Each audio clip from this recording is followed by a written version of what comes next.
acá. Para mí es realmente un gusto, un honor el poder tener esta conversación contigo, Cristina, después de, bueno, ya son algunos años que hemos iniciado una colaboración en conjunto y Cristina pudo acompañarme en todo el proceso doctoral que llevé a cabo en la Universidad de Lovaina. Y es importante el recalcar que Cristina, una de las líneas con las cuales que ella trabaja es todo el tema de niñez. Niñez desde una perspectiva y un aporte psicoanalítico. Y justamente, Cristina, quisiera abrir un poco este espacio con relación a qué con los niños, qué podemos decir ahora sobre los niños y niñas después de la pandemia.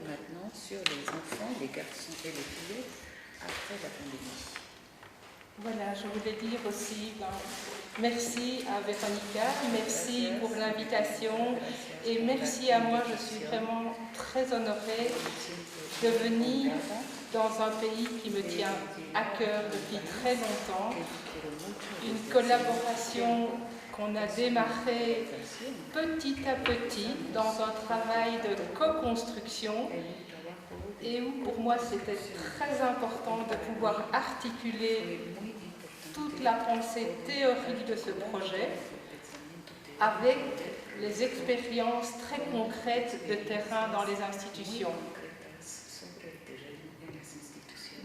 J'ai été très touchée les 2 premiers jours de la semaine de pouvoir rencontrer les professionnels, de les entendre parler de leurs pratiques et de pouvoir entendre combien ces liens que Véronica a construits se sont transmis dans les doctorats suivants et jusqu'aux enseignants, éducateurs, psychologues que nous avons rencontrés maintenant. Alors, concernant la problématique des enfants, qui nous touche depuis très longtemps, en tenant compte de ce que la pandémie a eu comme influence sur la santé mentale, que ce soit en Belgique et en Équateur, de pouvoir entendre combien les équipes se sont montrées créatives par rapport à ce problème de santé mentale important. Alors je voudrais peut-être repartir de la situation clinique que j'ai présentée ce matin au colloque, qui est un jeune qui a beaucoup souffert de la pandémie, qui a été isolé dans une famille très problématique et qui nous a transmis dans les consultations qu'on a pu avoir avec lui, une dimension de créativité à partir des médias qu'on lui a proposés. Et c'est peut-être un fil conducteur que je voudrais reprendre concernant les enfants en Belgique et les enfants en Équateur. Leurs souffrances, si on les entend, amènent les équipes à être davantage créatives. L'exemple de l'hôpital où je travaille, la situation d'Arthur ce matin nous a amené à transformer nos pratiques, à augmenter le nombre de consultations et à envisager, ce qui est une première pour l'hôpital, un travail collectif. Voilà. Et je crois vraiment aux vertus du collectif. Voilà, de l'engagement qu'on peut avoir, d'abord le collectif des professionnels, et on l'a bien senti dans les visites des institutions, combien ils ont travaillé ensemble. Je pense en particulier à la thèse de Milton, et j'ai beaucoup beaucoup apprécié le travail très concret de cartes. Je pense que c'est important de pouvoir travailler géographiquement sur les lieux où se passent des problèmes de violence, des lieux qui ne sont pas suffisamment investis, peut-être par les professionnels,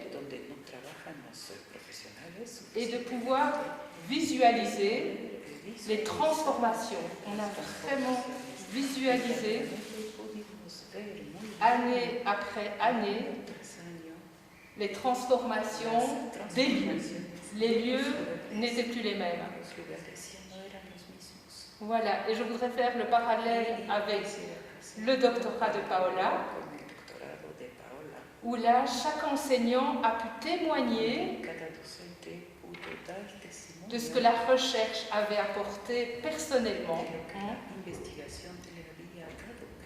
non seulement sur le plan professionnel, mais sur le plan personnel. Voilà, donc ma réponse serait à la fois créativité des équipes et souci de pouvoir travailler avec la dimension collective. Alors, peut-être encore un élément que je voudrais ajouter, c'est que tant en Équateur que chez nous en Belgique, on oublie parfois les tout petits, les 0-3 ans. Et dans l'hôpital où je travaille, la pandémie a eu beaucoup d'impact sur la naissance de ces bébés qui n'étaient plus entourés de leur famille, de leur réseau. Il y a eu un énorme isolement et on a vu par la suite des bébés qui arrivaient avec des problèmes alimentaires, des problèmes de sommeil, vraiment liés à cet isolement des familles. Et je pense important de pouvoir penser aussi en lien avec l'Équateur cette réflexion par rapport aux bébés, par rapport aux très jeunes enfants, de ne pas les oublier dans notre travail de collaboration avec les équipes. Esto que dices, Anne-Christine, resulta, me habla mucho, ¿no? Me mueve mucho con relación a esto de los niños de 0 a 3, a 3 años, que era la gran interrogante que surgía en el momento de la pandemia. ¿Qué va a pasar con ellos? Son niños que nacieron durante la pandemia o que eran bebés durante la pandemia, una pandemia que duró 2 años y que les cortó de lazos, ¿no? Es decir, no solamente de la familia, sino de todo lo social, el ir a guarderías, el ir a la escuela, en fin, ¿no? Entonces, claro, fueron 2 años que para un niño de 0 a 3 es enorme. Pasamos de lo cronológico a realmente este tiempo lógico y lo que implica, ¿no? El desarrollo. Y se me ocurre al escucharte, Cristina, también una de las cosas que nos surgía aquí en el Ecuador era con relación a los padres en el momento de la pandemia, que eran padres agotados, teníamos padres desbordados, teníamos padres que ya no sabían realmente qué hacer con sus hijos dentro de la casa, estaban agotados, físicamente, afectivamente, emocionalmente. Eh bien, je pense qu'effectivement, c'est la même analyse que je peux faire des parents, des jeunes parents, surtout lorsque c'est un premier enfant, quand ils n'ont pas encore eu l'expérience de pouvoir être parents, donc devenir parents, quand c'est vraiment quelque chose de nouveau pour eux et qu'ils se trouvent à ce point isolés.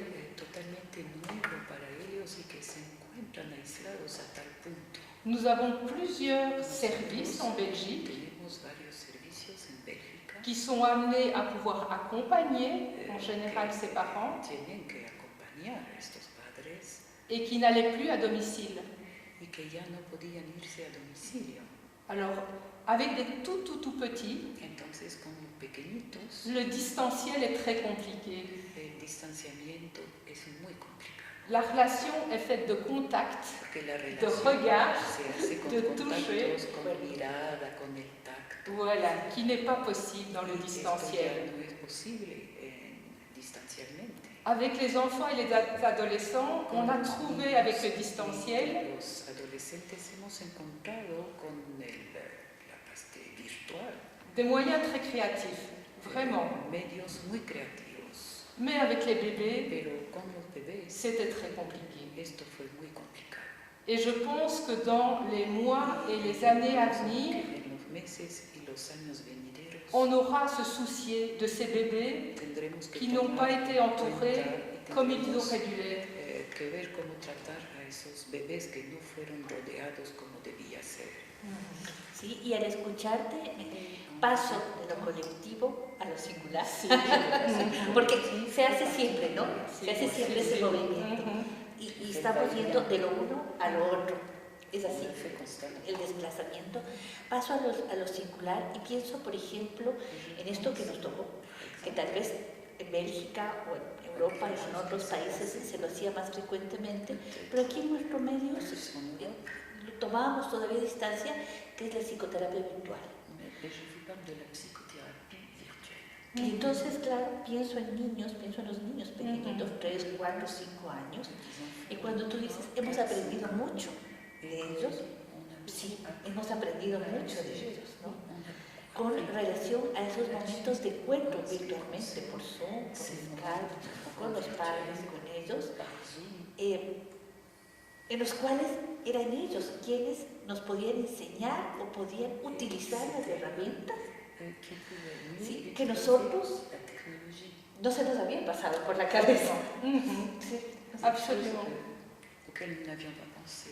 Oui, il y a aussi deux aspects, dont l'aspect des psychothérapies à distance, L'aspecto de psicoterapia a distancia qu'on a vraiment découvert, que hemos descubierto.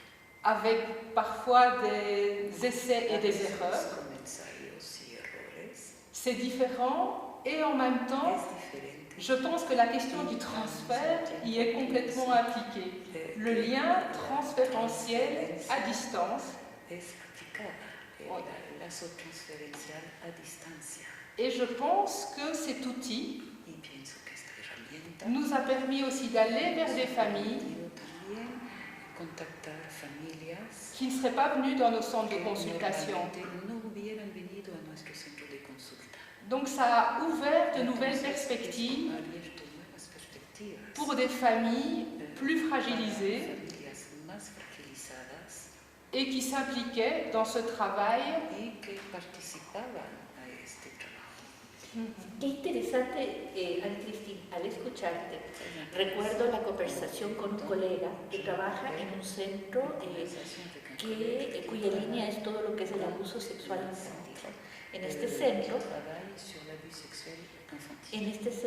es un centro en donde hay abogados, trabajadores sociales, psicólogos, y este colega que es abogado me hablaba de grupos, ¿no? Él es el director del centro y me decía que estaba encantado con la psicoterapia virtual, porque cuando era presencial ellos tenían un alto índice de abandono. Es más bien población vulnerable, es más bien población y en cambio con la psicoterapia virtual de repente tenían un 80-90% de asistencia donde el psicólogo. 90% d'assistance chez le psychologue. Ah oui, ça ne m'étonne pas. Oui, ça ne m'étonne pas. C'est aussi l'expérience qu'on a pu faire dans nos centres. Alors, bien sûr, donc, après la fin de la pandémie et le déconfinement, on a repris des contacts en présentiel. C'est clair que le présentiel aussi a tout à fait sa place, mais on peut mixer le présentiel et le lo distanciel. esencial y lo virtual. Et alors, je voulais revenir aussi sur la présentation de Jorge Cruz ce matin Jorge Cruz esta mañana autour de la question de la communication. sobre la comunicación. J'ai été vraiment très intéressée Me interesó muchísimo par sa présentation su ponencia. et je pense que nous, psychologues, Pienso que qui nosotros, travaillons déjà psicólogos, beaucoup avec les que sociologues, trabajamos avec les mucho con los anthropologues, sociólogos, con los antropólogos, ont tout intérêt à travailler debemos trabajar avec des professionnels de la communication. con profesionales de la comunicación.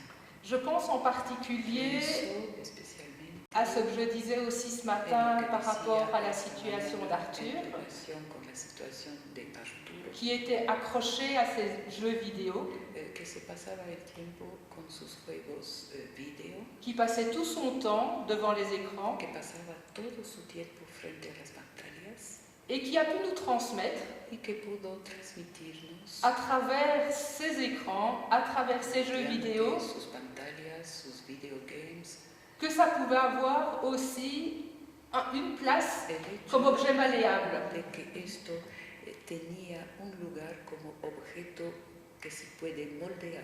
Et grâce à lui et à d'autres jeunes qui étaient un peu dans la même problématique, Otros jóvenes que tenían más o menos la misma problemática, nous avons pris contact avec une ASBL tomamos contacto con una ASDL qui utilise le jeu vidéo que et en utiliza particulier los Minecraft, videogames y en particular Manhunt, qui peut être vraiment un jeu vidéo que puede ser un qui crée beaucoup de dépendance chez les jeunes, que crea mucha adicción en los mais qui peut jóvenes être transformé y que también et qu'il a déjà été sur le plan éducatif dans certaines écoles, fue a nivel educativo en ciertas escuelas où les enseignants et les élèves donde los docentes travaillent à y partir de los ce jeu alumnos vidéo. trabajan con base en este videogame.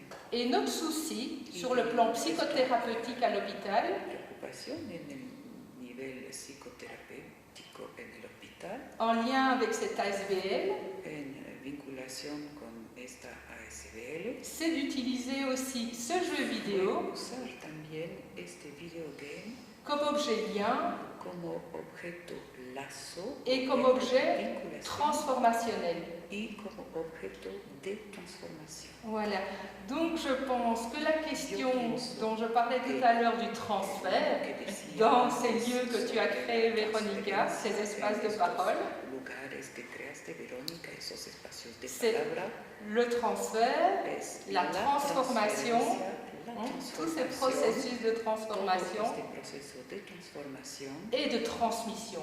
y de transmisión. Voilà, donc la dimension trans, Entonces la dimensión trans dans tout son déploiement, dans en toutes ses... todo su despliegue, en todos sus aspectos. Sí, y quisiera también retomar, bueno, ya tenemos que ir cerrando por tema de tiempo, pero de lo que tú dices, Anne-Christine, me parece muy interesante, como también resultado de la pandemia, el poder ver que la tecnología, la virtualidad, no tiene únicamente un lugar de herramienta, sino que puede movilizar, cambiar, desplazar y podemos darle otro lugar. ¿Sí? De repente la pantalla no es solo pantalla, o el videojuego no es un videojuego como tal, como una herramienta informática virtual, sino que en la relación transferencial toma otro lugar. Oui, et d'autant plus que les jeunes ont à nous apprendre aussi. Donc on se met en position, nous professionnels, d'être leur personne de transmission. Donc ils nous apprennent aussi ce qui fait sens pour eux. Voilà, donc ça modifie les perspectives. Muchas gracias, Anne-Christine. No sé si quieres decir algo más antes de cerrar. quelque chose avant de conclure? Merci beaucoup. Un tout grand merci pour cet entretien très riche. Muchas gracias a Cristina por aportar y por compartir con nosotros. Et d'avoir partagé avec nous ce soir. Merci à vous. Merci. Merci.